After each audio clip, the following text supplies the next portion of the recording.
Okay, I connected with Glenn. He's trying to get in. There we go. There he is. All right. Hey, Glenn. Okay. Hello, so everyone. we Hi are there, Glenn. live on YouTube. Okay. So whenever Sure. you're ready, Patrick, we can start the meeting. Alrighty. Let me pull back the agenda here. All right, so we're going to begin our design review meeting with a call to order. Glenn, can you start us off? Glenn Cass, present. Eugene Sim, present. Patrick Collins. All righty. So then our next item is to adopt the agenda. Motion to adopt. You got a second? Motion So to moved. adopt. So All moved. right. All those in Okay, I'll favor? second it then. All those in Aye. favor? Aye. Aye. All right. Adoption. So just for clarity, and so everyone's not talking over each other, it might be good to just roll call each person when you do a vote. Okay, Oh, we'll do that. awesome. Patrick Collins, Okay. aye. Glenn Cass, Eugene aye. Sim, aye. So the chair will call on each of the commissioners to let them know. Okay, Glenn, Aye. Eugene, Aye. right. We've adopted the agenda. All right, we're moving right along here. Okay. All right, the Okay. next item is the public comment for items not on the agenda. And Sarah, you said we do not have any items? That's Public correct. Let comment. me just double check the planner inbox just to make doubly sure. I do not see any not on the agenda. All right, wonderful. So the next item is the consent calendar, which has two items: the March 9th draft meeting minutes and appeal by Bob McLean, which we are removing. Remove the item from the Design Review Commission consideration per the request of the applicant, right? And move to, okay, so these are just consent items. I motion favor? to adopt There you the go. consent. All right. Okay, how about a second? Eugene, you got a Second. second? All right, so Yep. Patrick Collins, aye. Glenn, Aye. Eugene, Aye. all right, moving on. Study sessions, we have none. Next item is continued public hearing, HDP 26-19, TP 55-19. And Melanie is our planner. Melanie. Good evening, commissioners. If we give, I think Renato is going to share a screen for my presentation. So we're going to be discussing HDP 2619, which is a request for a hillside development permit and a design review permit for the demolition of an existing 1,544 square foot single family residence to construct a new 6,920 square foot two-story single family residence with a maximum ridge height of 28 feet 9 inches that will require a tree permit to remove protected trees and a grading permit to move 2,609 cubic yards of earth, 1,916 cut, 693 fill in the Hillside Overlay District at 1148 Oak Hill Road. The residence, as you can see, is a large rectangular parcel, with this being Oak Hill Road, with the long street being Oak Hill Road. The topography is highly constrained with steep slopes towards the west, southeast, and east elevations, creating a knoll at roughly the middle of the property. The applicant proposes the site to the new residence in the same location and develop a rectangular house that runs along the north elevation. Most of the house will be 1 story with only the west elevation of the residence at 2 stories. The existing driveway to the residence will continue to be used for egress and ingress with some modification. Outdoor living space is proposed at the east elevation, including the development of a new patio area, loggia, and pool. Dark colors and materials are proposed for the exterior of the residence. Dark gray board and batten siding is proposed for the residence with a dark gray wood trim. A dark bronze color is proposed for the windows, gutters, and downspouts. Most of the roof will be composition shingle roof in a dark gray color, with a section at the east elevation being a metal roof in dark bronze. Earth berms, boulders, and stone walls are proposed to be used for landscaping. Dark sky compliant outdoor lighting will also be used to minimize light pollution. As mentioned earlier, the property is highly constrained, with most of the property sloping at a slope of greater than 30%. Most of the west elevation has a slope of 40 to 50%, dropping towards Oak Hill Road. The east elevation also has a 40 to 50% slope that descends toward the east elevation, which between the two creates a knoll at the middle of the property where the current residence is and where the slope is less than 30%. The east elevation, per the geotechnical report, has also been mapped as having a landslide in the past. Currently, there is an inhabitable single-family residence situated at the top of the knoll, as you can see on this map. Vegetation is located throughout the property with eucalyptus trees lining the west elevation, providing screening from Oak Hill Road. Native species such as bays and oaks are also located throughout the property, with most of the vegetation at the east elevation. Staff finds that the project substantially complies with the residential design guidelines and hillside development standards. The applicant proposes to site the house roughly in the same area as the existing house. The site is located at the top of the knoll, as stated, which is inconsistent with residential design guidelines.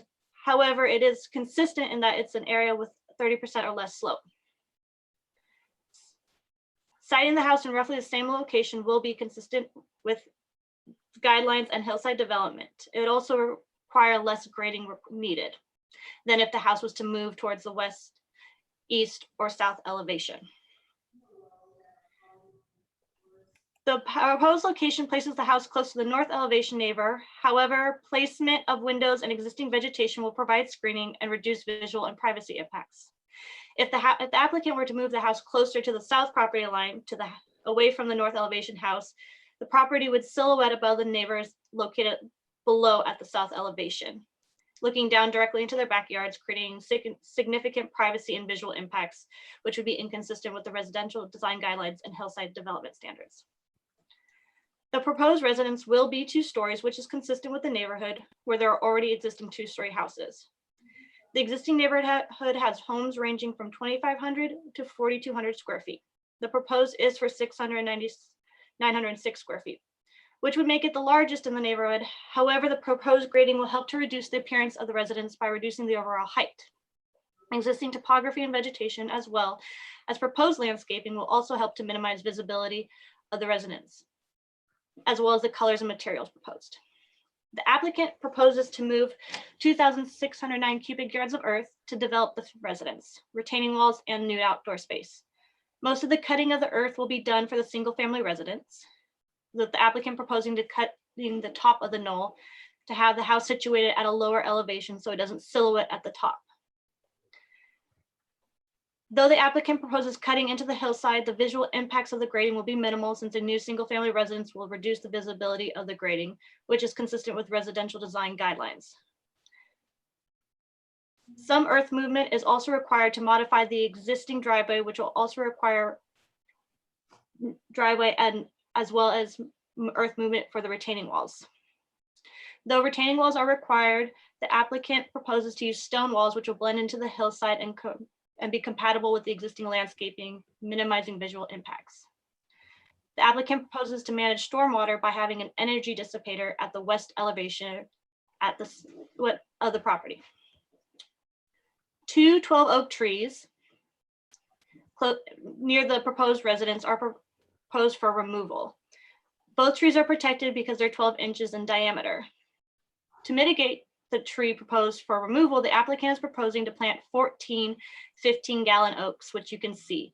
They're indicated as T1 on the plan, along the south elevation and the north elevation. Removing the 2 12-inch oaks require 4 15-gallon trees as mitigation, which the applicant is providing, plus an additional 10 trees complying with mitigation requirements. The project was evaluated in accordance to CEQA and was determined to be categorically exempt under section 15303, class 3, new construction and conversion of small structures. Public notice was sent to neighbors within a 300-foot boundary. Neighborhood comment was included in the report as well as after the report. The neighborhood comment included is attachment G. Staff recommends that the Design Review Commission hold a public hearing, review the application, find the project exempt from CEQA, and adopt Resolution 2020-02, approving the project subject to conditions. I'm available for questions. Any questions? None for me. None? None for me. Eugene? I'm fine also. All right, we have an applicant. Welcome. Hello? Hello? Hey. So is this my time for the presentation? This right now? is your time to dazzle us. All right. First time doing a Zoom presentation here, so hopefully this goes well. Anyway, so Dan Bartlett, I'm the designer for this project. And obviously, sorry we can't be in meeting in person to review this project, but I know we're all doing the best we can given the constraints that we have. Anyway, I've designed a lot of custom homes, and we spent a lot of time designing this home over the last couple of years to get to this point, and we're excited to move forward and doing the next steps to getting this home built. We've spent many hours on the site throughout different times of the day, and we've studied solar orientation, grading, vegetation, and screening, and possible on and off site impacts. We've analyzed all potential privacy issues, and as we do with all of our projects, we've performed an extremely thorough site analysis study. I believe the drawings that we prepared speak well for themselves, and I also believe that staff understands this project. I think staff has done a good job of preparing the staff report. Before the shelter in place happened, we met with staff on the site, and we walked through all the drawings, and we discussed things like how we address the privacy concerns, the massing of the building, the overall home size, and the various design tools that we're using to minimize these impacts. After reviewing the staff report, and we think for good reason, it's clear that staff supports this project. Through the use of creative grading and earth berms and boulder outcroppings and carefully located landscaping, this new home is heavily screened. The new residence, it's a split level design. Its massing conforms to the contours, and on average, it's recessed about 8 feet into existing grade. As shown on this color and materials board here, and I'll zoom in on that in a second if you guys would like, but the home is going to be built using dark composition shingle roof with dark metal standing seam accents. It'll have dark gray painted board and batten siding and dark bronze windows, have dark bronze gutters and downspouts. And the retaining walls, the site walls will be built using natural moss rock, and those walls don't exceed 3 feet tall. Anyway, all these dark colors will blend into the shadows of the hillside. The massing of the structure is broken up by jogging building lines, and it's articulated using a series of dormers and bays. And deep shadows will be cast across all sides of the building at all times throughout the day. We're only removing 2 protected trees. We're providing 14 replacement trees on the north and south sides of the property to give additional layers of screening. During the design phase, one of the first things that the owners explained to us is that they want to be good neighbors and that they enjoy their privacy. So privacy has always been one of our major design requirements. And so we've taken great care to design responsibly and preserve the privacy for everyone. I'd also like to say that we're not requesting any exceptions or variances, and this project is in compliance with all zoning ordinances and all aspects of the residential design and hillside development guidelines. Months ago, we met with the surrounding neighbors to review this project, and all the neighbors that are immediately adjacent to the new home support this project, and those neighbors have provided a letter of support. Only one neighbor located at 1118 Garden Lane has expressed concern, and we've since then talked with Wendy Constantine, and she now understands that the new home is not visible from her location, and she's no longer concerned. With that, I guess I'd just like to say that we look forward to getting this project approved and taking our next steps to getting this place built. And I'll be available for any questions and comments. Thank you. Any questions, Glenn? Well, the only question is whether or not they considered bumping in the gym and the bedroom 6 in order to salvage 1 or 2 of those large oaks. Yeah, well,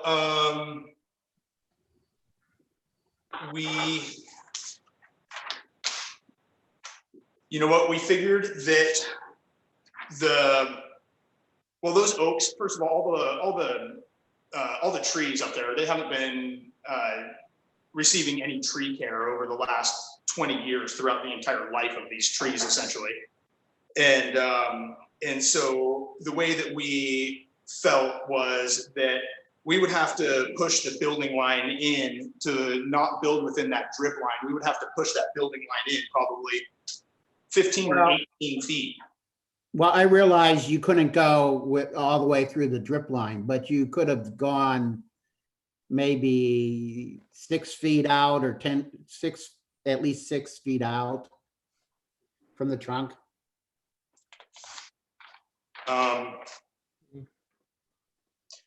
You know, to be honest, we felt that we felt comfortable, unfortunately, sacrificing that tree, knowing that we were going to be replacing it with a whole bunch of oak trees that would be strategically placed to help edit the views and block the views to the home from the neighbors from the south. And so I think rather than building the home around one tree or the 2 trees, we felt that it would be beneficial for the design of the home and the overall long run of the home and the property to sacrifice that 12-inch oak tree for the overall design and building form and layout that we have.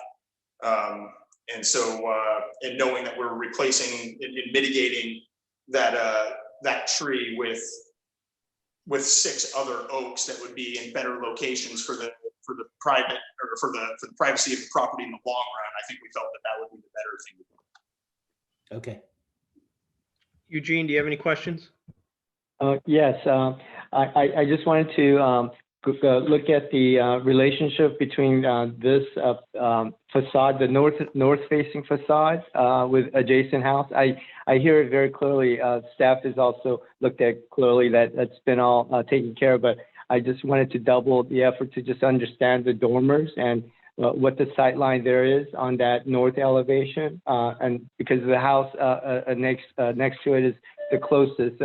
So to the architect or the designer, can you just can you explain to us the windows that are fronted on the north side? Just describe to us what those are and what they might be looking at from the property to property relationship with the north side, which is the closest to this property. Yes, absolutely. So on the site plan, we ghosted in the location of that adjacent home that's on the north side of the property. That would be on sheet 2. And so it's dotted in there on the north side of that property line.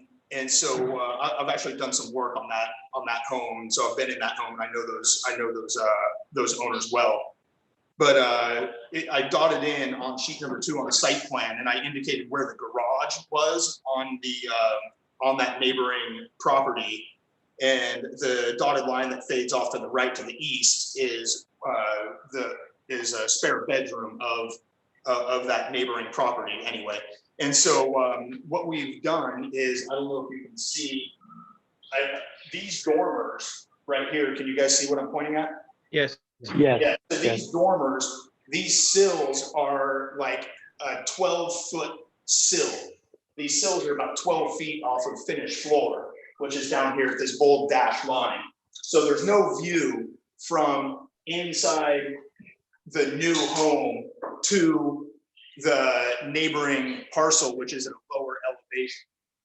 These windows here, I believe it's out of the pantry and a small little day-to-day office for day-to-day planning. These sills are at 7 feet. So there's no possible way for without a ladder or a chair, I should say, no possible way for the owners of this home to be able to look down towards the neighboring parcel on the left, on the north. Did that answer your question? Yes, that answers my question. And then last question is about the cantilevered extension over the garage area. Yes. That piece. Can you just describe to me from a detail and the architectural character of that piece, because it's hard to read the rendering a little bit here on my screen. Can you just describe to us what So you have that's in mind? a cantilever bay that protrudes. What is that? Maybe 4 feet, or is that 4 feet or something out of the face of the building? Basically, it's a hallway that links the different elements of the master suite together, and it's built using the same siding as the rest of the home, with that dark gray board and batten siding. It's got kind of a little belly band that runs around the bottom perimeter of that bay. There's the multiple gangs of windows that are all molded together that work their way across that bay. Basically, it's trying to be kind of feel a little bit like a sunroom, a little bit, but anyway, it's trying to be a kind of a special element of the home, where we're changing up the material of the roof. We're doing a standing seam metal roof over all of the roof accents, and that's one of them. And so it's got a lower roof pitch. I believe it's at like 3 and 12 or something like that.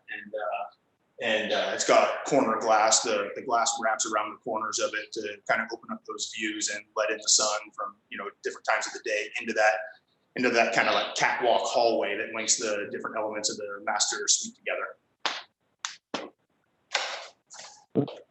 So just to clarify, that piece of the roof area would be standing seam roof, you said, and then the rest of the other building areas, is that asphalt shingle? Yes, that's correct. If you look at the roof plan, if you're curious about where the standing seam metal roof occurs, the roof plan sheet number 6 indicates where there's standing seam versus a composition shingle roof. But basically, the predominant gable roof that runs east to west is a composition shingle roof, and then any of the little dormers that are biting into that roof form and that hallway bay that we were talking about, all of those accent pieces would be standing seam metal roof. Okay, thank you. All right. Thank you. I guess, Sarah, this would be the period of time we open it up to public comment. So is there any public comment? Melanie, is there any public comment? I was Good. going to read one into the record because it was sent at the beginning of April, but I forgot to send it to them ahead of time, and I wasn't sure if everyone received or was able to open the attachment. So to be sure, I can read it in. Ready, Sarah? Mm-hmm. And this is from Wendy Constantine, which, as the applicant already said, they've talked to. But for the record, hello, Design Review Commission. I am writing to object to the current plans to build a 2-story house at 1148 Oak Hill Road and to remove 2 protected trees. I am concerned that if built, the new 2-story house at the address would be visible along the ridge line above my home on Garden Lane, which is located below this address. This would detract from the semi-rural view and feeling of the area that I and my neighbors who live in the Valley View Estates currently have. We are a long-established neighborhood with almost residents living here for 25 to 45 years. Thank you for your consideration. Wendy Constantine, 1118 Garden Lane. All righty. So I'm going to close public comments. So there's no other public comment that came into the planner inbox, but now the applicant has 5 minutes rebuttal if they would like to. Yes. Oh, wait, there is one more public comment. Okay, go ahead. Okay, so this is from Gisella Larson. My name is Gisella Larson, and my family and I have owned and resided at our home for 47 years, located at 1140 Orchard Road, next to the Kim residence at 1148 Oak Hill, where Oak Hill Road and the Orchard Road meet, merging into Oak Hill Road. I am in full support of the Kim family's architectural plan set forth, and just wanted to relay my one concern I had. My home is 1,266 square feet and is 57 years old, which runs parallel to the Kim's family residence, specifically their driveway and my entry area and backyard, which are visible to both of us. I am concerned that there will be a high vibrational activity which could very well cause my home to become damaged, whether it be cosmetic in nature, cracks in walls, which don't pose a problem for me as easy to remedy, but am concerned about possible structural damage that will affect the stability of my home as it is on a hillside. In the last 2 years, I have put well over $250K into fixing up my home. One expense was $75K for foundation repairs, as homes on hillsides tend to shift/settle over the years.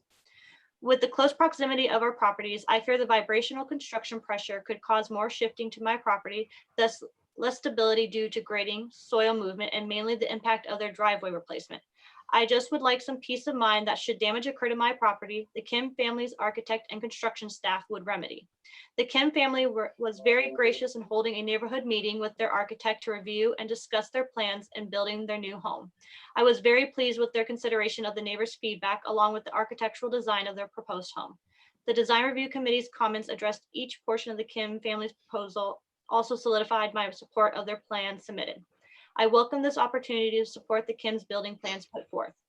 Please know that I am just trying to protect my home and investment, hence submitting this comment. Again, I wholeheartedly welcome the Kim family to our wonderful neighborhood, and I am in support of their architectural plans, and above all, thankful for the courtesy and kindness they have shown since they bought the property.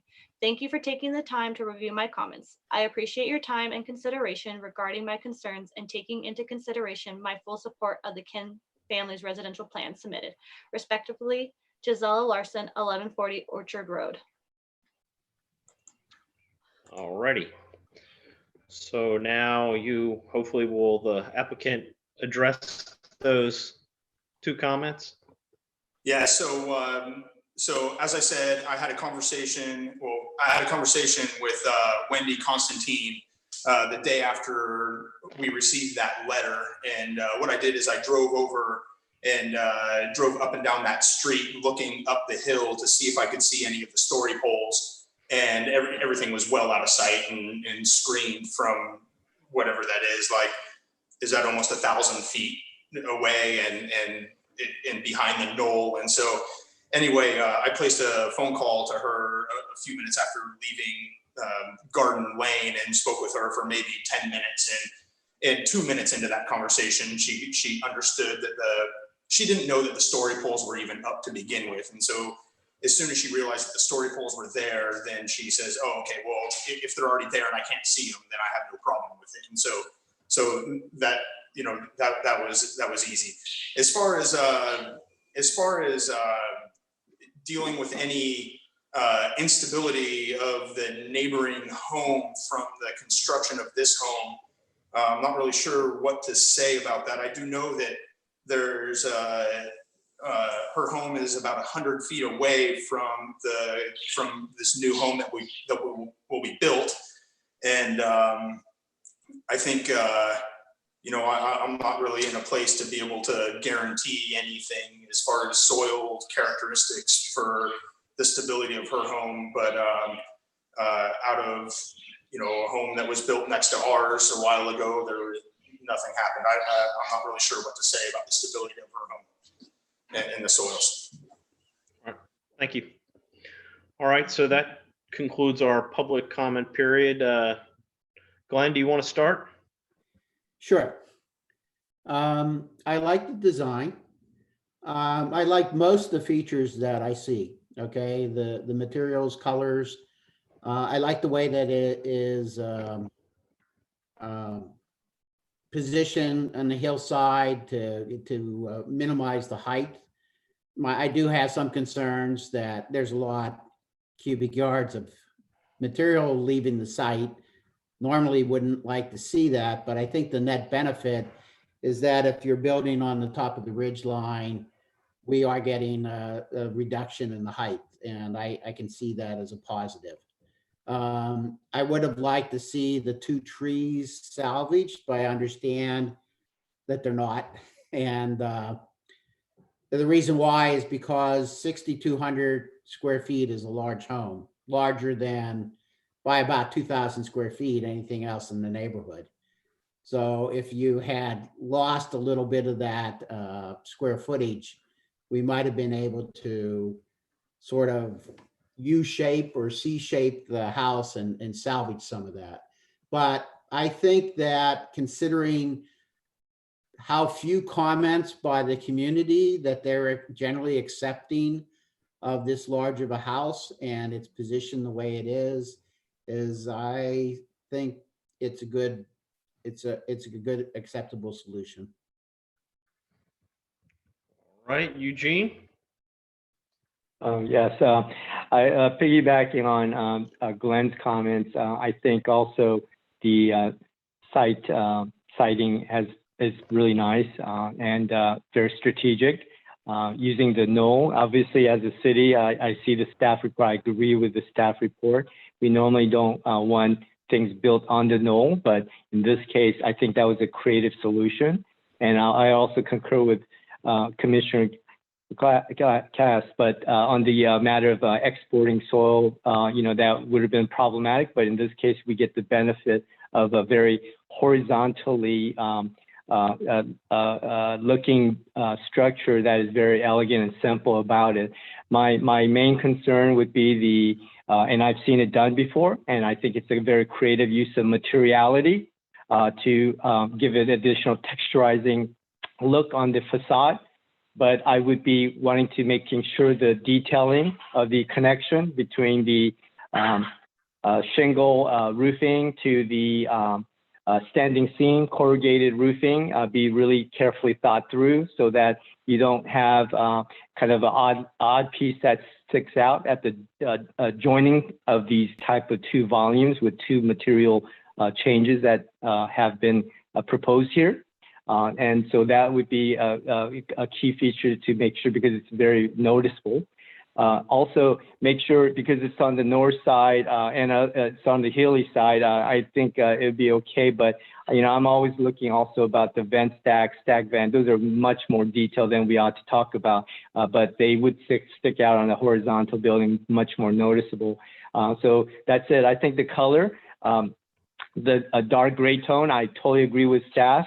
We do want this building to be a little more dematerialized, if I may use that word, something that looks like it's invisible or moving into the ground rather than sticking out. So that's why also I'd be concerned if the material of the choice of the metal roof is not carefully thought about from the finish as well, because metal roof sometimes, depending on when the light is and kind of color it is, it could have a reflectance about it that could be a glaring thing, or it could also look so a little bit obviously different from the rest of the plane that is more matted and asphalted shingle is. So I would be careful about that. And as one of the commissioners, I would just want the designer to make sure that you provide the staff the actual sample of that corrugated roofing material, the actual finish, sheening, the actual a gauge of it, and then obviously the paint color, which we know it's going to be darker tone. That's it. Nice job. I think that it fits into the hill very well. Thank you. And then just, All right. sorry, I'm going to just jump in. I did receive another email from the planner inbox, which normally I wouldn't read, but it was part of the original public comments. And there were some photographs attached. So I'm just going to share my screen and show you what those photographs were before you take final action. Okay, so this is from Gisela Larson. So these are the photographs that were part of her public comment.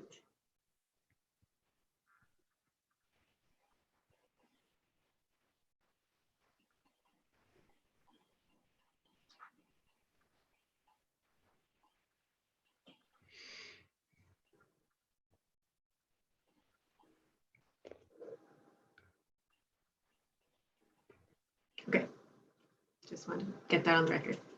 All right, thank you. I don't really have a lot to add. I like the design of the house. I think it's sited in the proper location. My only real concern is kind of on top of what Commissioner Cass said. It's a really big house. And for me, the issue with the design, you've really addressed the massing of the roof with the dormers and kind of broken it up. But for me, that one section to the, I guess it's the east, that's over the patio, which is about 800 square feet of patio space. it just extends the house so much. I'd really like to see something else there. I mean, I don't mind that the roof extends, but something, and Commissioner Sim mentioned that he liked the longitudinal effect. I kind of, it's 151.5 feet. I mean, I think if my math is right. A step, a different type of roofing, a different, like a hip. I don't know exactly what would be the right thing there. It just to break up that long continuous roof. The dormers definitely help. It's just that one piece kind of bothers me a bit. But that said, maybe the other two commissioners can weigh in on their opinion with that. And that's really my only concern with it. Chair, maybe the architect or the designer, can you show us a roof plan, or with the board that's behind you? Do you have a roof plan there to look at the chair's concern there? Because that might be legit to discuss if it's such a long horizontal. Actually, if you roof. pull up sheet 8. Yeah, it's really the best one, I think, for for us to talk about what I'm. Yeah. Okay. Sarah, or Melanie, could you bring up sheet 8? Yeah, I can share my screen. Okay. Let me.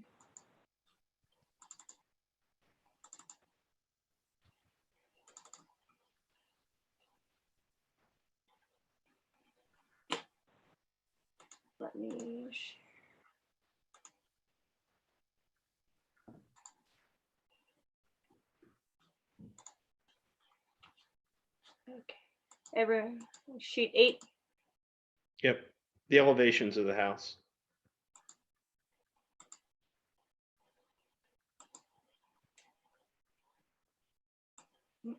There we go. Oh.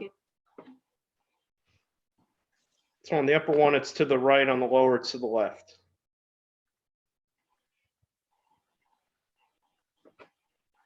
Do you want me to zoom in on it, or? No, I think it's adequate. Maybe the architect, you could talk about. It just feels like that piece is sticking out there without anything to it. So can you guys hear me right now? I don't know if I'm. Yes. Yeah. So one thing I would like to say is through the grading, and we're building in this berm with the boulder outcroppings and the landscaping that's in the foreground. And I don't know if you guys can you guys see this section, this detail up here? But so can you guys see this? Yeah. Diagram. So what that is that's a section detail that's cut through this berm right here. And what we're doing is editing the view of the entire structure from the neighbor's views. And so the neighbors are going to be looking through multiple layers of screening, these replacement trees that we're planting close to the property line, and this berm through here that's going to be heavily planted. And so really the amount of the roof line that the neighbors will be able to see through here is quite minimal.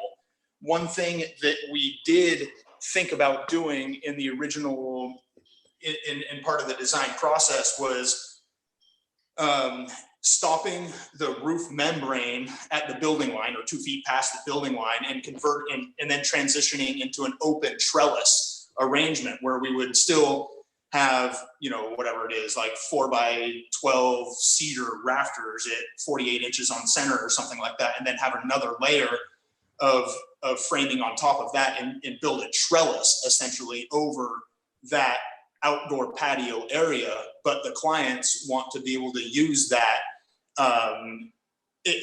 or potentially be able to use that at all different weather conditions. And if and so they want to be able to go outside if it's misting or something like that. And so that's why we went back to the solid roof design.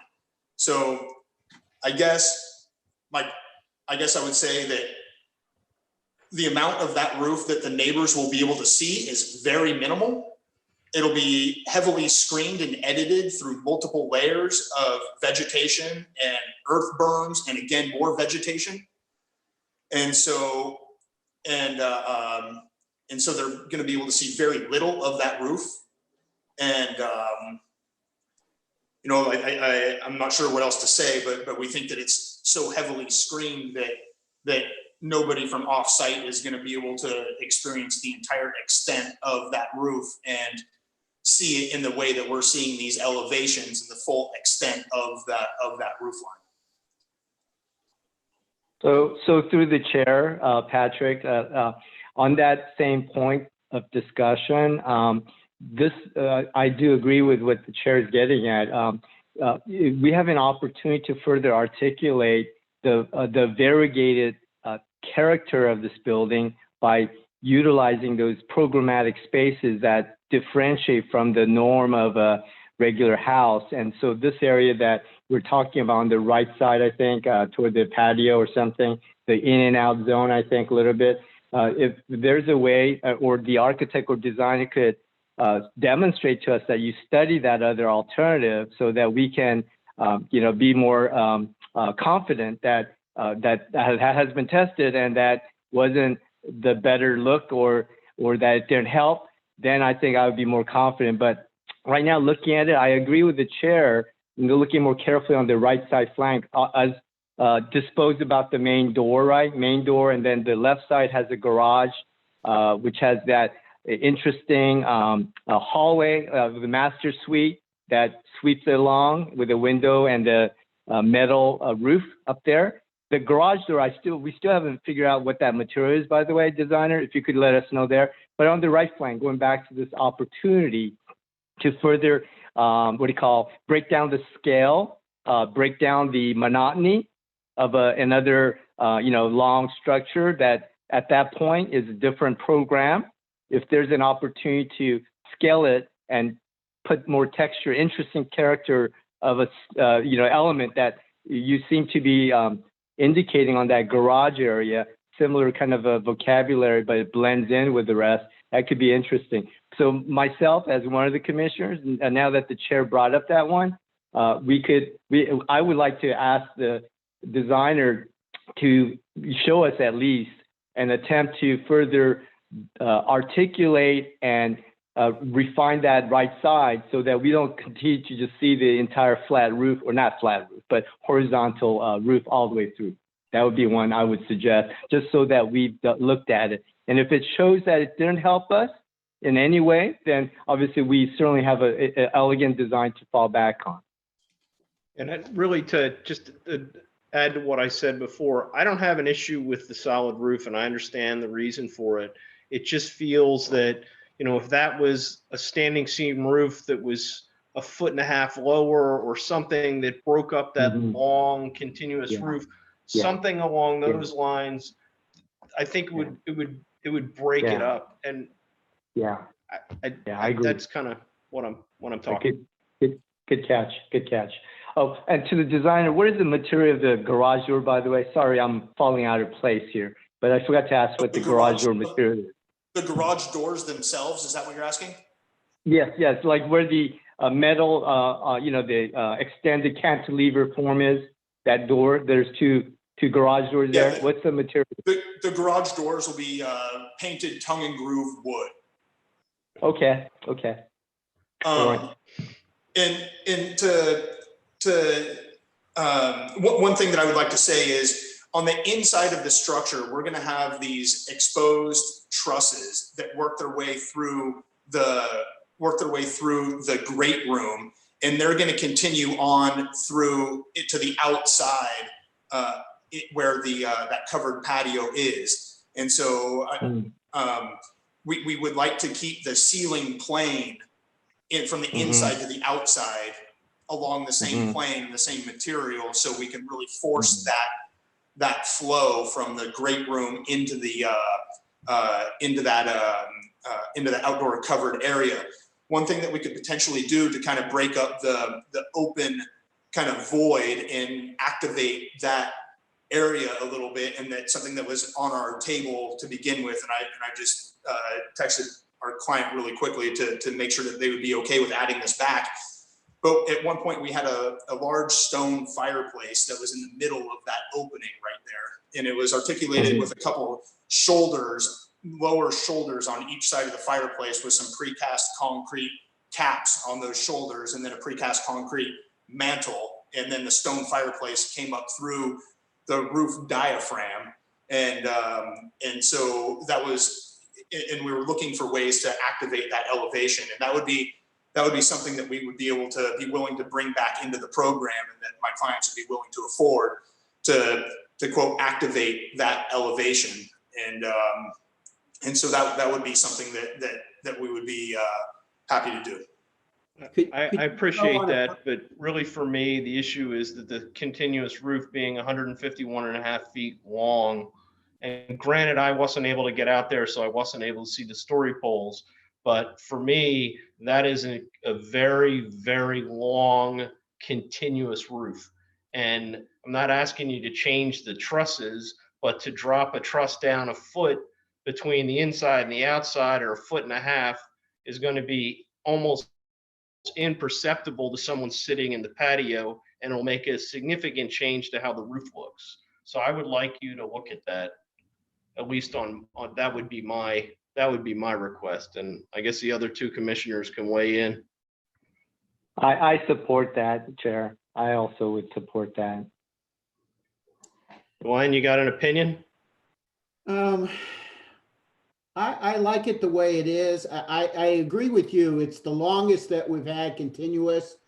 We've had problems before when we had what on Reilly's where it was 121 feet or something. Yes. I mean, we're another 30 feet beyond that. But to me, I think I sort of agree with you, is that if you lower the truss by a foot, you know, it is going to dimple it down and break it up a little bit. I actually thought that the gabling did a pretty good job of breaking it up as it is. But yeah, it really did.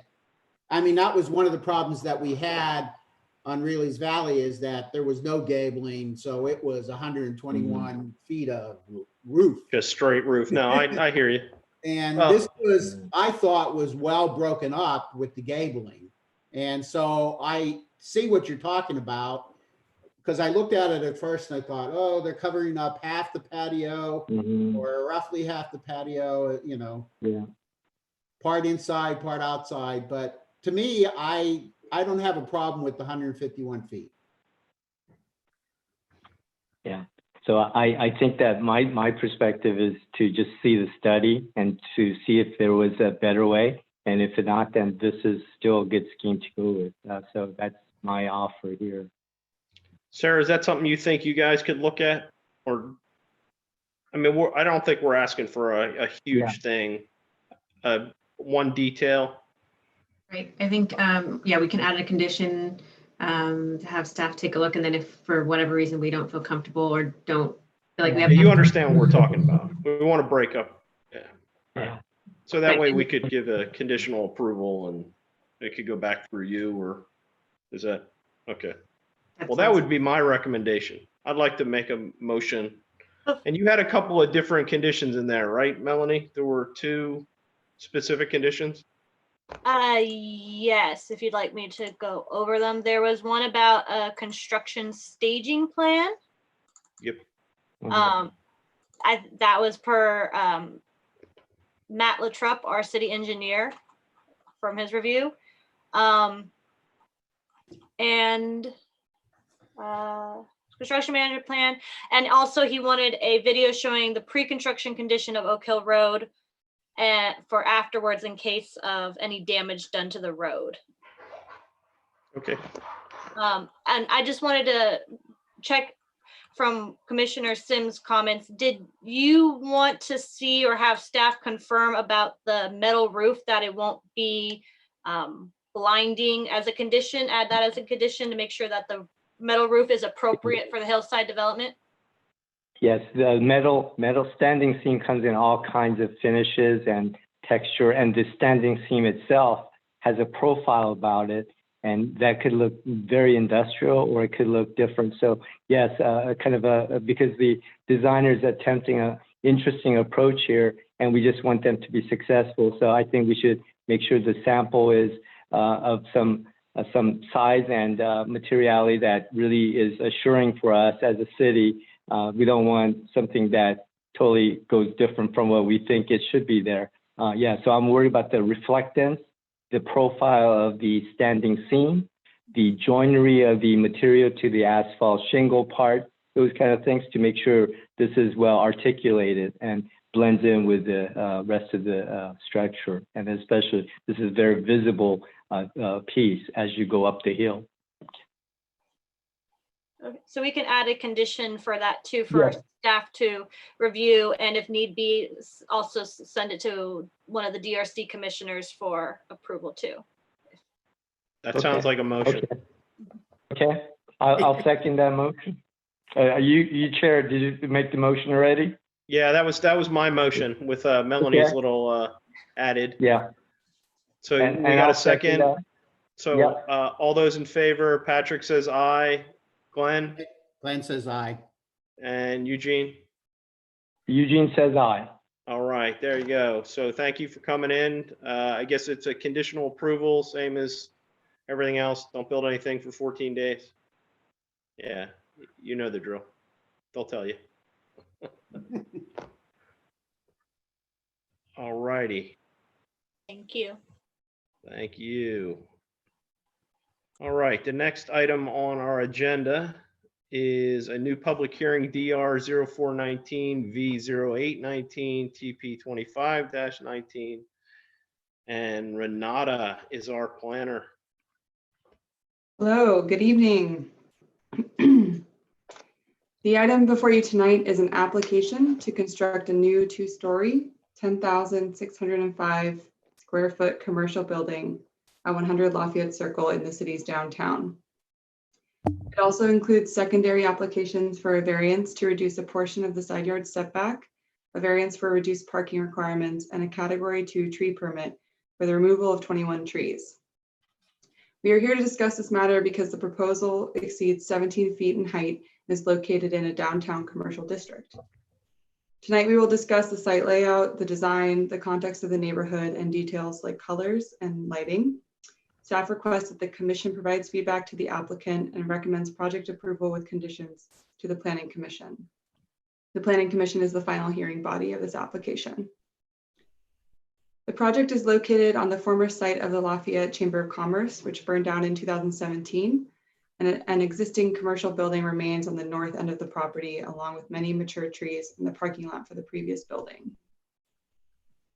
An earlier iteration of this application was heard by the Design Review Commission in a study session in 2017. The commission was generally supportive of the project and offered comments for the applicant to consider, including changes to the corner elevator penthouse design and consideration of site improvements for lighting and walkways. These changes have been incorporated into the proposal presented today. The project is sited along the corner of Lafayette Circle and Huff Avenue on an irregularly shaped lot, and the design uses retail frontage to activate the sidewalk and block views of the parking lot in the rear. Public access easements are proposed along the eastern and western property lines and would establish pedestrian access from Lafayette Circle to a pedestrian bridge over Happy Valley Creek in the north. The applicant is seeking a variance to reduce a portion of the western side yard setback on Lafayette Circle from 10 feet to 5 feet. After reviewing the requests and the designs for the neighboring building, staff does not find a 5-foot setback would have a substantial impact on the development at 210 Lafayette Circle. A pedestrian path was also included as a condition of approval for 210 Lafayette Circle along the shared property line. This western path would be landscaped to maximize pedestrian comfort and includes signage about the creek and a parklet with seating and planting. Staff recommends a condition be provided for the path on the subject parcel to align with the path on the neighboring parcel and use the same materials to establish a wider, more cohesive pedestrian corridor. Members of the Planning Commission requested that the Design Review Commission review the treatment of the side yard setback variance, as well as the location of the trash enclosure which is on the top of the slide in view right now, between the parking lot and the building. The proposed design's use of natural materials, significant street side landscaping, and a varied facade maintain the human scale and encourage a pedestrian atmosphere in keeping with the downtown design guidelines. The maximum height of the structure is 35 feet, which is the maximum building height in the SRB zoning district. And one member of the Planning Commission requested that the applicant consider introducing more variation between the building's bays on the Lafayette Circle frontage. This project is also required to provide public art as it is located in a commercial district, and the applicant is working to identify potential sites and artists in collaboration with the Public Art Committee. As a refresher for commissioners, all trees in the downtown are considered protected trees, regardless of their species. As such, the proposed landscape design includes the removal of 21 protected trees, and the required mitigation would be 165 15-gallon trees. However, the arborist has identified 2/3 of these 21 trees as being in poor health, either due to their location or fire damage. Staff recommends that the mitigation requirement be reduced by 1/3 to 110 15-gallon trees due to their poor condition as a result of the fire. Staff also recommends a condition that no less than 15 trees be planted on site and the remaining mitigation trees be provided through an in lieu fee of $260 per tree. Staff has evaluated the project in accordance with SEQA and found it to be exempt under Class 2 replacement and reconstruction, as the proposal would replace the building that burned. Standard referrals were sent out and staff received a standard response from the county sanitary district. The city engineer responded with a comment requesting the applicant provide a floodplain study, which will be included as a condition of approval. Notice of this hearing was sent to properties within 300 feet of the subject parcel. Staff have received 11 public comments on the application, most of which were supportive of the use and design of the structure. 2 comments included concerns regarding the variance for reduced parking, and another comment on the required tree mitigation. And 2 comments were received after publication of the staff report and will be read into the record. Staff recommends commissioners hold a public hearing, review the application, provide comments to the applicant, and forward a recommendation of approval with conditions to the Planning Commission. I'm available for any questions. Thank you. Glenn, any questions? None. Eugene? None at this time. Awesome. Do we have an applicant? You do. Welcome. Welcome. Thank you very much for hearing us this evening, Chairman Collins, DRC commissioners, staff. I have a presentation. How do I show that? Or I could just answer questions and we could do it that way, however you would like. It's up to At you. the bottom of the screen, there's a green share screen button. So you click on that, it should give you an option as to which screen to share.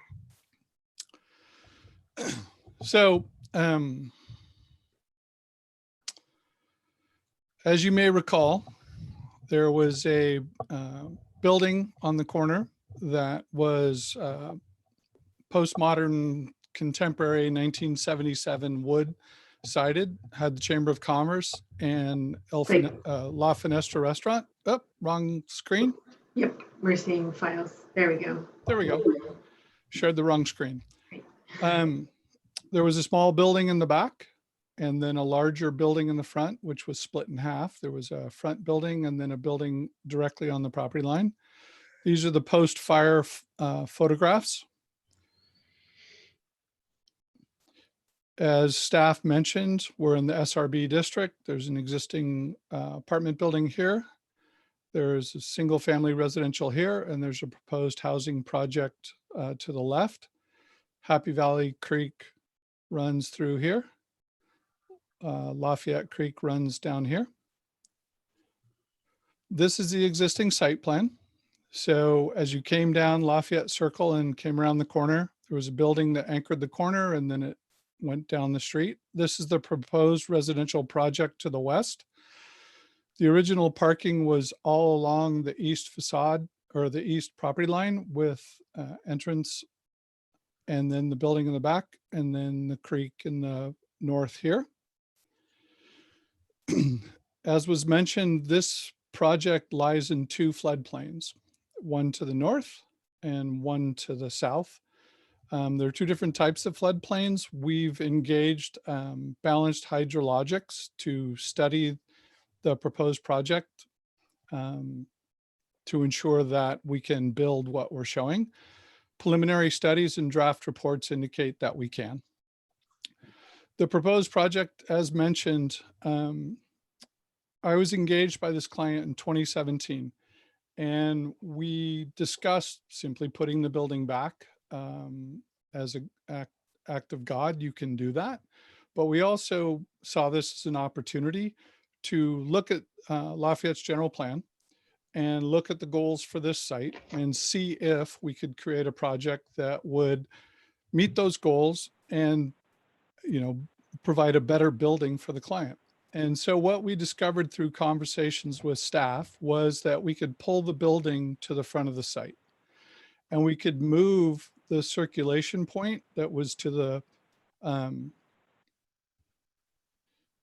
east here along Lafayette Circle around the corner and enter to the back to create a retail frontage and a potential sidewalk cafe. La Fenestra expressed interest in going back, but we've been at this so long, they're now in Moraga. So we came around the corner and then would tuck under a drive-through into parking in the back. And it turns out that this district and the general plan encourage this kind of design where you pull the building to the front and push the parking to the back. The existing building stays the same. We created a pedestrian path along the lower left here that goes all the way to a potential bridge across the creek, which has been a long-term goal of creeks, walkways in the city of Lafayette. And then we have a walkway along the top of the drawing here that tucks around, provides entrance to building 2, comes around and goes across the creek. We've studied this design with the fire district. I've had 2 meetings and a dozen emails to ensure that we can park fire trucks and actually drive a fire truck in and get the hose pulls and a fire control room at the back that serves building 2. They're comfortable with that preliminarily. As Renata mentioned, there's a concern about parking and square footage and proposed uses.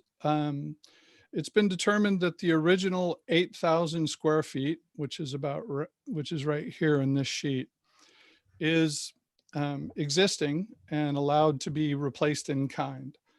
And that's at 3.4 per 1,000 square feet, which would include a up to a 3,000 square foot restaurant, which is what was there originally. The building proposes an additional 3,000 square feet, which would require 10 spaces. Originally, the client asked for a straight out variance. And then in working with staff, Lafayette has a really nice parking code that talks about a parking management strategy, which we're exploring with Kimley Horn, doing a parking study to determine if this building would comply with the city of Lafayette's parking strategy, which would provide employee parking, car share, shared parking study, a potential payment to the fund for the city of Lafayette, and the proximity to BART. Any or all of those are being studied. I have no idea whether any of all of those will be achieved. Ultimately, they'll be presented to the Planning Commission for approval. Preliminarily, we believe we can get to 40, which is the requirement. Currently, we think we can get to 42. But again, that's a Planning Commission decision, but we're at their request, we're working on that.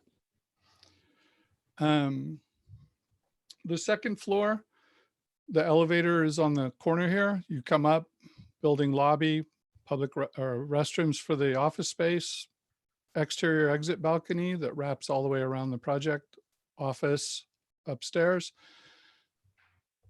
Roof plan, we have a pitched roof with dormers facing the public. And then we have this large courtyard in the back. This courtyard, you'll see in a minute, was created in response to discussions with a proposed residential project to the west. All of the mechanical is in wells behind the ridge line, so shouldn't be visible. The one big concern was the path. And so we studied, we need two paths simply to get to the small building in the back. And so this exhibit was created post Planning Commission discussion. So the building to the west is the existing residential building, or the proposed residential building, which originally had this courtyard facing west. And when we presented our design to them, which had a courtyard facing west, that they could take advantage of the pocket park that we're creating and have their courtyard face this. Originally, they were proposing a property line blank wall across the entire thing. And through discussions, we were able to have both projects sort of speak to each other and create sort of a urban space between the two buildings. I've taken some screenshots. Lower right is the entrance to that. Upper left is sort of an aerial looking down into the expansive space that their courtyard will be looking down into. Just below that is, as you would come across the bridge that this client is proposing to build on for the benefit of the city of Lafayette, how you would enter into that pocket park. If you were up in the proposed office building looking down into the pocket park at the residential project beyond, that's potentially what that looks like. The landscape plans call for very large specimen trees to be installed in certain locations because of the number of trees that are coming down. There was a concern expressed about the distance between the building and the courtyard. It's over 90 feet at the apex. It does squeeze down at the entrance, but you can see as their building jogs away, our building sits, and as their building jogs forward, our building jogs away. We look forward to, you know, creating a nice entrance across both property lines for both projects. I don't know how many of you know this building to the west well, but it's a blank wall essentially along the ground floor. And so our recommendation is that they landscape that side of it, put the path entirely on our side of the property line. So the path has a landscape edge along the west side and a landscape edge along the east side and a nice path down the middle. The bridge potentially could look like this. We've been in discussions with the Arts Commission, Walkways, and Creeks about how this bridge could serve three purposes. One, arts, because the railing could be arts. We've discussed with Creeks that we can do the signage in the lower right-hand corner to set precedents for how you do creek walk signage in Lafayette, because there is no precedent. And so this project will actually activate on two sides. There's some detailed sections about how it might work. We're reviewing these sections with balanced hydrologics to ensure that we can build this bridge. We believe we can. There's lots of details to do. This is how the proposed building in red sits within the existing site plan. You can see that where the floodplain hits, the original building was and the new building was, or hopefully going to be. Detailed floor plan of how those. And then of course the architecture. As a longtime resident of Lafayette, Happy Valley School, I tried to draw from sort of the pitched roof, indigenous California craftsman ranch home style homes that I grew up in, and thought that that type of architecture would be most appropriate. So rather than a contemporary flat roof, new office building, I had a wonderful client that agreed with that philosophy and said, yeah, let's do some stone in the base and let's do some wood in the entry points and some pitched roofs in the gables. I have you at 10 minutes. You'll have another 5 after public comment. I can stop whenever you want. Keep going. Yeah, just finish this up. Go ahead. So, sorry, I've been at this since 2017. The backside, the materials track around. This shows the exterior exit balcony with tension. They look like tension rods in wood. Obviously, they're not, because this is cantilevered. You can see that we've studied each bay to create a lintel, the roof line, a unique balcony, signage, front doors, slight craftsman feature to the entries, custom light fixtures, which we've put together details for. You can see the profile and plan. You can see the articulation and elevation, the ins and outs. So it's by no means a flat building. We have a very important bay on the corner as we transition in from Lafayette Circle shopping area as you come around the corner to the bend.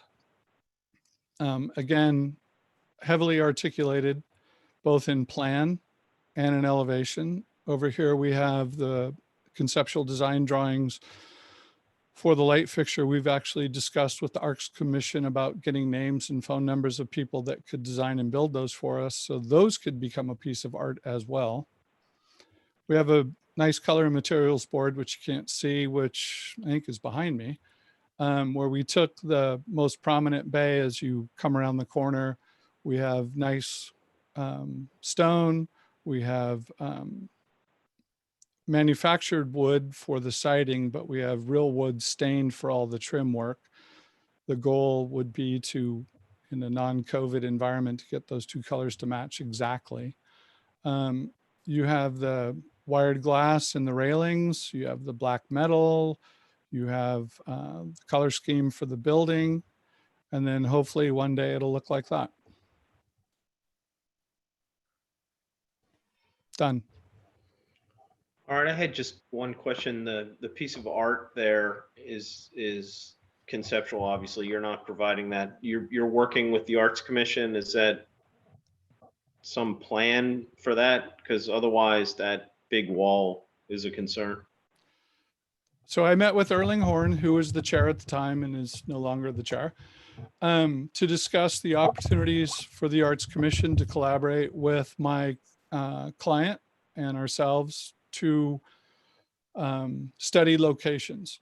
And so the locations that were identified in that meeting are a sculpture on the corner. Similar, I have an idea for what this could be, but I come from the school where I would like to sit with the Arts Commission. I think this is on the cover page of the application, that we would like to get a condition that we would move forward and sit with the Arts Commission and identify artists and obtain ideas for what the sculpture could be, and a blank backdrop, like a white wall for a piece of art, is what that's the idea behind it being blank, as we see the art being more important. I just wanted to make sure that you had been coordinating, and that was my only question. Glenn, do you have any and then questions? we also have identified the bridge as an opportunity for them as well. Okay. Glenn, any questions? No questions. Eugene? Yes, mine is about the, it's an area more kind of an urban design in my way of looking at it, to activate the street. I know that there's some apartments nearby and some contextual sense of how other things are near this area. I know that the architect, you have really carefully crafted and looked at your parcel and looked about it, but I'm interested in how this fits into that character of the street. I know it's not a major urban corridor at all. This is Lafayette, and we're proud here of the suburban character, but when we have this densified feel, we find an opportunity to activate some of these areas a little bit more. And so my question would be, not a question really, did you study the character of the street, and how does this work contextually? How does the pattern language of the facade the retail venue part, how does that work on that street related to the overall Lafayette Circle look? Can you give us some indicator of where you came up with this idea? Obviously, you did a good job to articulate the parceling and the strategy on your site itself, but I'd be interested in hearing from you the contextual aspect of it, and may I say maybe more of a suburban downtown character look, not maybe even an urban design, but I'm talking like that about pedestrian experience and how it works with the rest. Can you give us some indicator, your approach to that? So when I was first approached in November of 2017, the first discussion I had with the client is, do you want to put the old building back or do you want to see what we can do here? He said, let's go see what we can do here. So then the very next thing I did was arrange a meeting with Narup, Greg Wolf, and Steve Falk. And we discussed the downtown plan and the goals of the downtown plan. And as a 5-year resident of this apartment building, who lived on the second floor about right there, I'm intimately familiar with this area. So the first thing we learned was there's a residential project designed for this space with a courtyard that faces that way with a blank wall on this side, which was logical because this building hadn't burned down yet. There's an office building on this corner. There's an apartment building 2-story here. There's a 2-story building here. There's a 1-story art shop here. And then there's a 2-story apartment building here. So the goal of the downtown plan is to have a retail edge that comes around like this. It kind of dies here. It dies all the way through here. This is open parking garage. So I could use that as an excuse not to bring the building to the street and let the driveway come in. And I took the approach that the general plan and the SRB district and the goals for this area were, don't do that. Bring retail to the street, set the precedent for how we want the edge to look in our general plan. And if and when this apartment building ever redevelops, then they will continue that edge. I think there's residential plans for either this site or this site, I forget. So we took the approach that they will redevelop, they will redevelop, they will redevelop, they probably won't, they probably won't, but that's no reason not to do this in accordance with your general plan. So with that said, we then said, well, we need a path that gets to the creek so we can get across, because the Lafayette has a plan for that. And we need a path that gets to the creek to get across, because Lafayette has a plan with that. So then you look at this edge and you say, where's the best place for the cars to come in? And it's not along this edge, because this hopefully is a retail continuation that drags you into Lafayette Circle or Lafayette Square and Chow and the coffee shop and Cooperage. And so we pushed the parking entrance around the corner, and we actually talked at length about that. And so you end up with a very nice retail edge that turns the corner and provides an anchor as a gateway into the center and as a gateway out of the center and into the residential district. And that's sort of why we picked a residential style. So that's a very long answer to, yeah, we've spent quite a bit of time and quite a few discussions. The site was molded by the influences of what's around it. I mean, how the building lands on the site is in direct response to general plan, City of Lafayette, adjacent buildings, the architectural style. You know, I think a pitched roof residential quality style similar to Mercantile or Park Hotel in this location is probably most appropriate. Yeah. So thank you for the detailed description, your narrative. That was very worthy of that discussion. Thank you. My last question before I reserve my comments later on is the way you have the trailway. There are going to be public walkways, right? The two that are edging the property on either, like, bookends of the site, right? On the alley, that you're proposing, they're both public, right? And they're not like semi-private, or they're totally public, right? They're Will required. they be totally public? They're required under the Okay. conditions of approval to be public access easements. So this Okay. along the east side will run the entire Mhm. length of the property, come Uh-huh. across the front, connect to the one Mhm. that comes along the south or the east side, and Mhm. lands here. As I've mentioned, this particular client has chosen to actually attempt to permit and build the bridge rather than just contribute an amount of funds to the hope that Mhm. a bridge can be built. That you have a project sponsor that believes in the bridge and wants to build it, and Mhm. so they'll provide a public access easement across that bridge. And the same way they will be building and maintaining both paths, they would be building and maintaining the bridge. Mhm. Okay. All right. Thank you. You're welcome. All righty. So do we have any public comment? Yes, we do.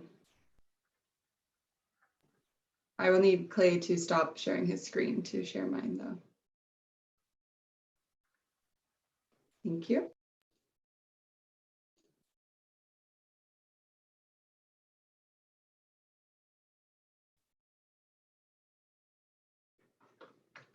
Everybody can see this?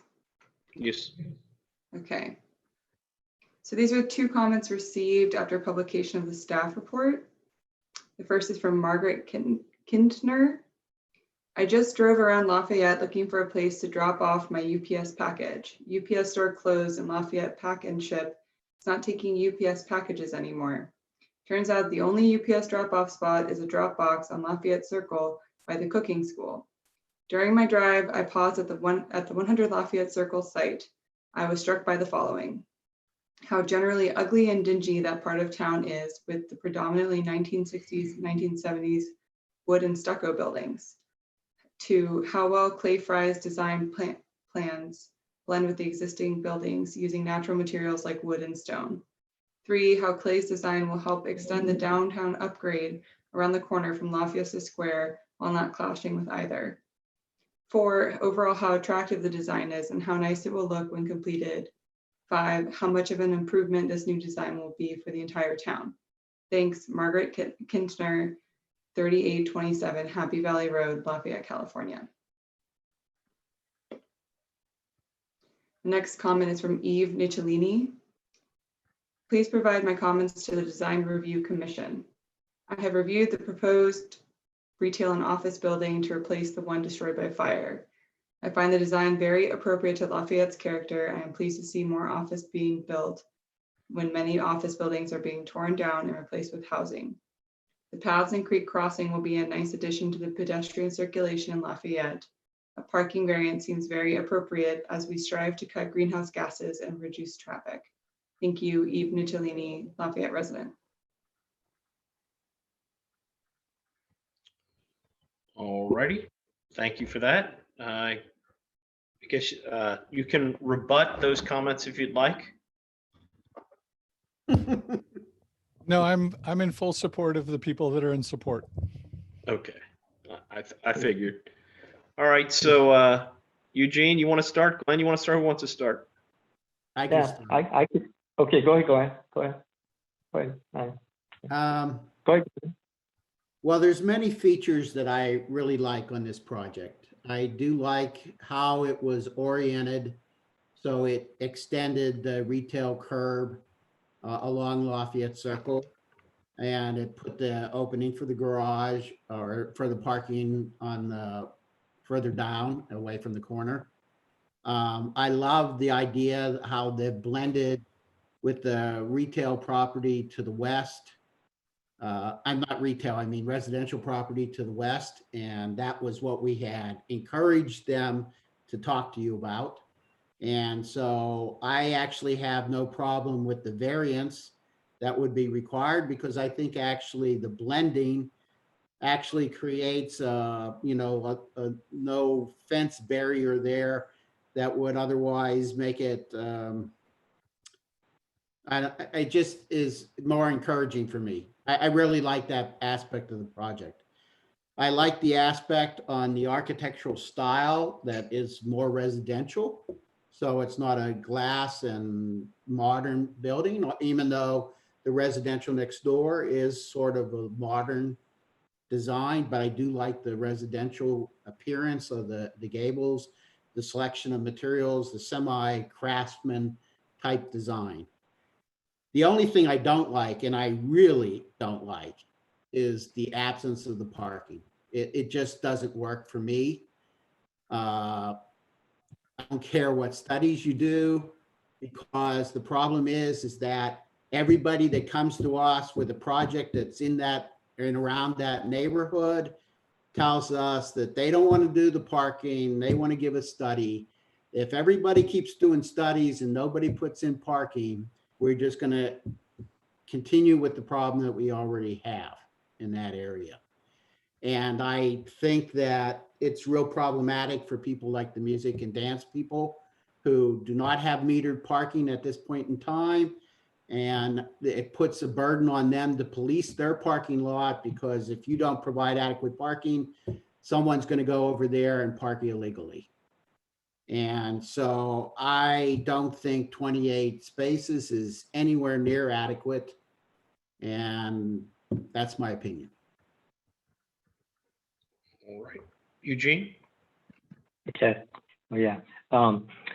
I wanted to say that the strategic layout of the massing to create frontality and the extroverted feel of the buildings fronting on the actual sidewalk I think was a very valuable strategy here to further activate the street and to bring spillover opportunities from the retail or eateries that might come into this building. I do still, I mean, I'm not a developer nor a retail real estate person, to be clear about it, but I do want to make sure that you have enough opportunities to create the venues that are actually happening on the inside to sell the products, to entice people to come in. And if the door and the nice proportioned transom over those storefront doors, giving it overall a verticality feel of that entire door being that way, and there's enough abundance of transparent windows and glazing that allow people to keep looking in and out to create a successful retail venue, I'd be totally supportive. But I do want to make sure that that's the case, because I usually would want more displayable places for flexibility of retail venues, allowing activities of the inside and outside to communicate back and forth between the streetscape and the inside. Those are things that I would value in this. And I do see in your rendering, although it's an artistic rendering, how some of the opportunities to have outdoor eateries with canvassed places, because we have good weather here, and that kind of idea that continues as an expression of the character on Lafayette Circle with Cooperage and a little bit of Chow's. Those would be interesting. You know, that would be what I would also consider contextual, that you're continuing to bring that language into this venue, taking opportunity, the frontality, the extroverted feel. My concern, though, is that corner piece. I think, you know, again, let me just articulate the roof line features, the jutting out pieces on the second floor to integrate or overlap to the base configuration of this Todd, you know, stone look, very strong feel. Those are interesting characteristics. But I do have a problem with that corner. And it's not because it's a bad scheme, but I think that we have a unique opportunity in that corner. We do it one time, right? And obviously, we as a Lafayette citizen, we always try to do it right one time really well, do something extraordinary. And so that corner is relying a lot on an artistic object. And I do feel that there is probably could be a beautiful object that we highlight with the backdrop of a wall. But I feel like somehow there's an opportunity that maybe you've studied it as an architect already. I'm not here to do your design, but we as a commissioner and myself particularly, I would like to see if you've studied other options in the corner to share with us the process that went to be involved to come to this resolution and this offering of an idea that you feel compelled to tell us about. And so that corner is still not, for me, this is kind of an approach I've seen, and I see it in Palo Alto. I've done it also myself, but looking at it, are we not taking full opportunity to do this corner really well with an elevator expression inside, knowing that elevator is also a utility stuff with a machine room and all kinds of things, and you also need some utility stuff somewhere, so you probably buried it in that wall. But I think there's something that I would like to understand by having, by seeing some optional studies that you may have already done, or if you could show us so that we can be more confident that the corner has been vetted to what we're mandated to look at from a design standpoint. So the corner is one that I'm not still resolved. The edges, the bookends of the pathway to the that area, that the two public trail that you talked about so wonderfully. I don't think they look like entry points. They look like, right now, it's like if I look at figure ground, right, positive, negative spaces, Gestalt psychology, I look at the building as texture, right? It's a solid, right? Positive or negative or positive. Then the two bookend entry points on one, the one side and the other side, they don't seem to invite, or they look like alleys right now. So I would be looking for more articulation on seeing how you would, or people would look at, like, say, I don't know, I'm not suggesting you design it this way, but some kind of baller lighting or some kind of extension of landscape, low walls or low features that kind of project out to invite people, say, haha, there's something to be said. Come on in, have a wonderful, interesting path to exercise, to look at the city in a different way. So those two edges don't seem to be articulated for me. They look like leftover edges of what is a beautiful figure ground. It could be also captured into your diagram. And again, this is relying a lot on lighting fixture, because I'm staring at your cover sheet. And if that's what you're trying to sell us, you got to also tell me how you're lighting it, what kind of lighting fixture you're using, and then that archway to the parking in the back. That could be interesting, but that's totally relying on lighting fixtures. So hopefully you've looked at that carefully, and maybe you do have answers for us. Sorry about the long talk, but that's the end of my discussion at this point. Thank you. Thanks, Eugene. So I'm not going to add a whole lot to that. I kind of agree with all of Eugene's comments. In fact, he stole a lot of mine. But the concern that I have, and I kind of mentioned it before, is that art piece, and how I guess even your response was that, potentially the bridge could become the art piece. If the bridge becomes the art piece and there's not an art piece there, that's the wrong corner. It's just too much stone, and it's just not right. The access points to the alleys, I think, need to have a little bit more treatment, as Eugene said.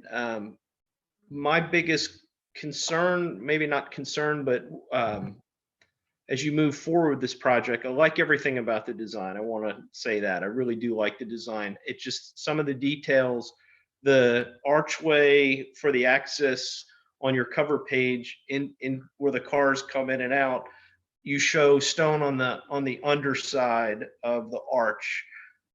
Unlikely you're going to do that, but if you don't do that, and in several of the other areas too, you have to really be aware of the soffits, because the public is going to see, when they're looking at this building, a lot of undersides of your articulation.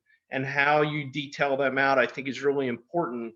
If it's just slapped up soffit, it's really going to detract from the beauty, and I don't think you will. But those are the details I'd really want you to really look at. The undersides of all these parts that stick out and the access points need to follow through with the design that you've done that we see here. So I think it's a great plan. I think we need to somehow address the corner and the access to the two pathways. The pathways themselves are very nice. I'm happy that worked out.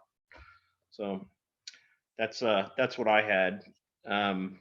I guess we would want to see this again, or I guess it's going to go to the planning commission, right? That's what. Correct. That would be the next step. So does it ever come back to us? How do we address the type of concerns that we have now? Yeah, I wouldn't recommend conditioning it, but you could either ask for it to come back here and then go back to planning commission, or you could do a condition where it comes back to the full commission, but not a design condition, if that makes sense. Where you wouldn't say, here's what we'd like to see, change it to be XYZ, but just you would say it would be a design detail condition of approval. So after they get entitlements and know that they can actually build the structure. Well, that's kind of what I'm after, is before, it's a lot of work to detail this out before it goes to plan. Is there some way we can recommend this goes to the planning commission and then it comes back for these tweaks, the design tweaks that we're talking about? Right, it would be a design detail condition of approval, like we did for the West End project. Actually, parking wouldn't be a tweak. I'm gonna go back. I skipped over what Glenn had said. I kind of agree with him. My concern about that, and it sounded like the applicant had a concern too, that their 40 spaces wasn't gonna be hit with that little model of how they got to 42, but that's more of a planning commission issue than Correct. a design review condition. I'd like to see this back after they go through that whole process to address these detail issues that still exist. So we need to recommend this to the planning commission, right? That's what you're looking for tonight. Recommending approval of the project, but we can put a condition that it comes back to us for details. That just is comes one back option. to us. It doesn't have to have real conditions. It just comes back to us. I mean, the applicant heard what we talked about. Right. So I think based on what you've said, it sounds like you would like to continue it, recommending approval to planning commission, who will take final action. Yes. And then there will be a condition in their approval that says the applicant shall return to the design review commission to flesh out the design details, particularly around the items that we talked about this evening. Exactly. Does that suit you, Glenn and Eugene? Glenn, you're on mute. I'm on mute. Well, Sorry, now you're not. You're good.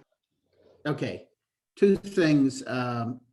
First of all, I want to concur that the art at that corner is necessary in order to make that corner work at all. And if it doesn't, if it's just a blank wall of stone, it doesn't work for me either. The second thing is that Mr. Fry had said something about he had a possibility of getting 40 or even as many as 42 spaces. Could he reiterate what he's looking at so I have an idea what's going on?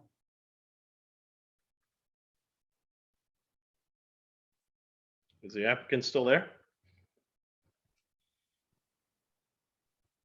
Yeah, I didn't, sorry. So 40 spaces are what is required under the ordinance if you don't apply the City of Lafayette's parking strategy management plan. So your parking ordinance allows for the study of a variety of items, from car share to shared parking to proximity to BART. The Lafayette's parking ordinance allows you to study, actually encourages you to study the parking to determine whether or not the straight math of parking can be reduced via these items. And I believe there's about 6 of them. And those 6 items, if all of them were deemed to be acceptable by staff as well as planning commission, then you reduce the required parking on a site. And so we were encouraged by the planning commission to not pursue a straight variance, to either buy your way out of the parking, as I refer to it, which is allowed under the ordinance of the city of Lafayette at, I forget what the number is, or put in stacked parking, or pursue what I just said. And Lafayette's been encouraging buildings to do that. And so we are in the process of determining whether or not we can do that for the 12 spaces that were short. Can I also So- just clarify that the code, it's not just the study of those opportunities, it's the implementation of them. Just some of them require a study to implement them, if that is clear. But it's not providing additional spaces. In essence, it would be the 28 spaces and credits for, you're not physically going to have 42 spaces. You're going to have 28 spaces and The credit city of potentially. Lafayette basically says, study these things. If you provide these things, then you get parking credits, so to speak. Yes. And it's a mitigation factor, right? So we're not There you just go. waiving it, but we're trying to find alternatives for people to not need to park as much. Yep. So did that answer your question, Glenn? Yeah, I don't agree with what, I mean, I've seen these studies. We've seen these studies before. Oh, he's gonna bike here, and this person is gonna go on BART, and then BART shuts down, and everything is different, and all we see from the public standpoint is a very congested parking. And then the city does a parking study and says, oh, we have 50% available spaces at any one time. Yeah, 50 available, nowhere near where you want to park. And that is the area where people want to park, right near, they're almost in the epicenter of where people want to park. All right. So we want to make I'd like to make a motion that we recommend approval of the project and that it eventually comes back to us, provided it goes through that next step. So what more do you need for the motion from us?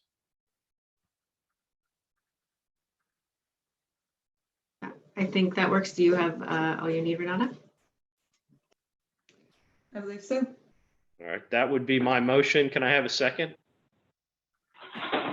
Yeah, second I it. have a question before you second it. Okay. So, in other words, only planning determines the parking? Because basically, it's being ignored. So planning commission does is the hearing body for land use matters such as parking. This body is the reviewing body for design matters. So if it were related specifically to the design of the structure, then it would be something that you could. Okay, because the reason I'm asking is that if I agree with the proposal, and I'm not agreeing to the parking situation, I want to be on record on that. I mean, architecturally, I'm in agreement. Architecturally, I'm in agreement with comments that were made back. It's final touches. Is the planning commission going to provide or approve if there's a variance for parking? That would be their decision to make? Correct. Because the application or what's in front of us now shows that they have, with the credits, 42 spaces and the required's 40, even though physically there's 28 spaces. So they have to go through all the rigmarole or whatever to get to there, or they have to get a variance from planning. Correct? Correct. Or some combination of both. Yes, I understand. All right, so does that track, Glenn? Yeah, I guess I should be on the planning commission because I don't like the parking. I don't believe in the studies. I don't believe that I believe that I'll be among the people complaining that there's an absence of parking on this project. when But it's you'll done. complain to the planning commission, not to the DRC. Yes. Okay. So that was my motion. I think I heard a second from Eugene. Correct. Okay, so I have a second. So all those in favor, I say, Patrick says aye. Glenn says Glenn? aye. Glenn says aye. Eugene? Eugene says aye. All right, there you go, unanimous. Thank you very much. Good luck with planning. We'll see you the next time. Thank you. Thank you. All right.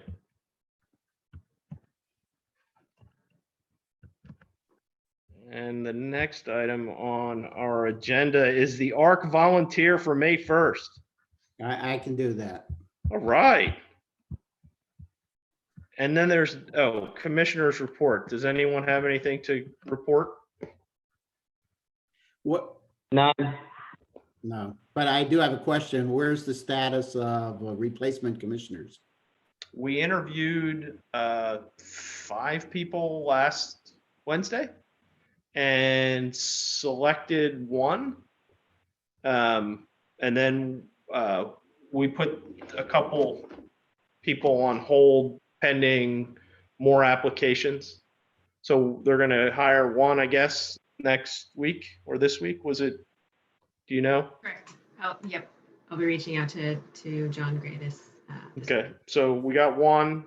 We're looking for another one, and he's an architect. Yeah, he's a commercial architect, hospitals and such. Works for, I think, Radcliffe out of Emeryville. But am I allowed to say that? I didn't know. Anyway, sorry if I'm not allowed to say it. We hired 1, or we selected 1. And we're hoping to get more. I guess the application request was before this whole COVID mess. So there's probably more people that are looking for something to do while they're sitting at home. So hopefully we'll get some more top-notch applications. But yeah, that's where we are. If no one has anything else, we're adjourned. Okay, thank you. See ya. Okay. Bye, you guys. Stay safe, everyone. Bye. Yep.